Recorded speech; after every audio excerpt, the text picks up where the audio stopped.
Nije baš čest slučaj u autoindustriji da u jednoj generaciji automobila imate modele sa pogonom na zadnje točkove i modele sa pogonom na prednje točkove.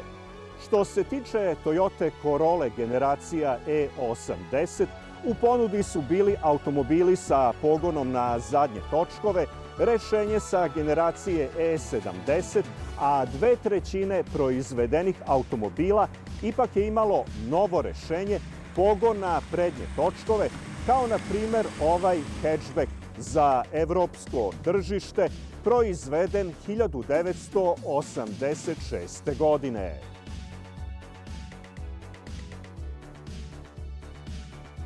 Svele, šta je ispod haube?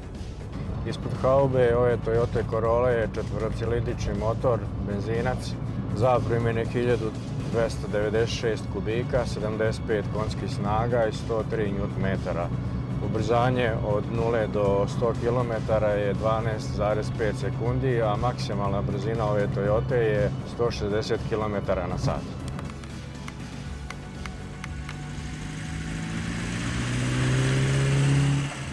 U odnosu na generaciju E70 modeli sa pogonom na prednje točkove dobijaju povećanje međuosovinskog razmaka sa 2400 na 2430 mm.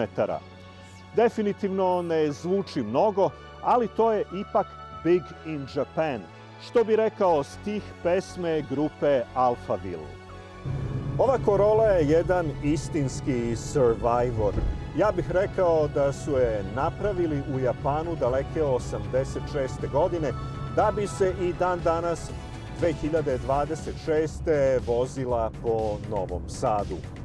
O restauraciji i eventualno šansama za konkurs de elegance u ovom trenutku ne možemo govoriti, ali možemo govoriti o troškovniku. Za koliko si kupio ovaj auto? Ovaj auto sam kupio za 450 €.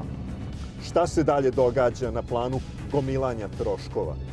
U međuvremenu sam zamenio vitalne delove vezano za trap, kao što su prednje pločice, krajevi, kugle, znači da auto bude maksimalno bezbedan za redovan saobraćaj. Koliko evra? Možemo da kažemo da je to bilo negde oko 200 €. I pored toga sam sitne popravke imao vezane za limariju.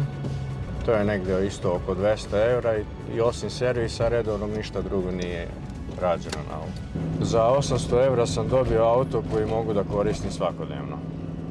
Moram priznati, ne prestaje da me oduševljava sposobnost Toyote da svoje modele mikro prilagodi zahtevima lokalnih tržišta. Na stranu dve vrste ponuđenog pogona, na stranu činjenica da se u Americi u saradnji sa General Motorsom ovaj automobil proizvodio i prodavao pod imenom Chevrolet Nova. Što se tiče Evrope, ova generacija na stari kontinent stiže avgusta 1983. godine. U maju 1985.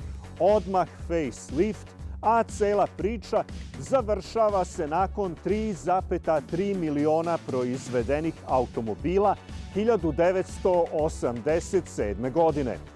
Dinamično nema šta. Kao potvrda globalnog uspeha govori i podatak da je ova generacija Toyota Corolla na dalekom Novom Zelandu sa prvog mesta najprodavanijih automobila posle puno vremena izbacila Ford. U Australiji se zadržala u proizvodnji malo duže, do 1988. godine. Oni jednostavno kad zavole neku Toyotu onda ne znaju kako da je se odreknu, a u Venecueli ovaj model se proizvodio do 1990. godine. Kako bi emotivno opisao svakodnevnu vožnju? Ova Toyota je jednostavan auto, ekonomičan, pouzdan u svakom smislu, nije veliki potrošač, zahvalan je za održavanje. Koliko troši? Negde oko 6-7 litara troši na 100 km. Bez obzira da li je gradska ili međugradska, vozilo je pouzdano, stabilno na putu, lako se sa njim upravlja, tako da u svakom pogledu auto koji meni odgovara. Takođe, ova Corolla imala je televizijsku karijeru i pre vrelih guma. Naime, Milica Gojković je vozila baš ovaj automobil u seriji Sablja. Pa kad budete binžovali, obratite pažnju. E80 je pripremila teren za izuzetno uspešnog naslednika. Ujedno i prvu Corollu koja će se u većim brojevima naći i na našim putevima. Ali o tome u jednoj od narednih emisija.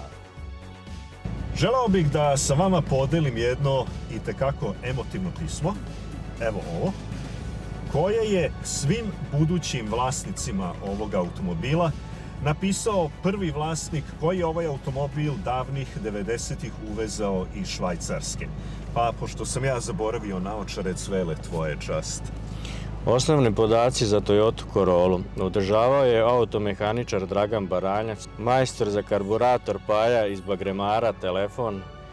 Ima 4 felne sa zimskim gumama. Potrebna je visoka stručnost i suptilnost u baratanju komandama. Poželjna je češća promjena svećica i dole piše srećno Toplica Gabrić. Toplice, svaka ti čast.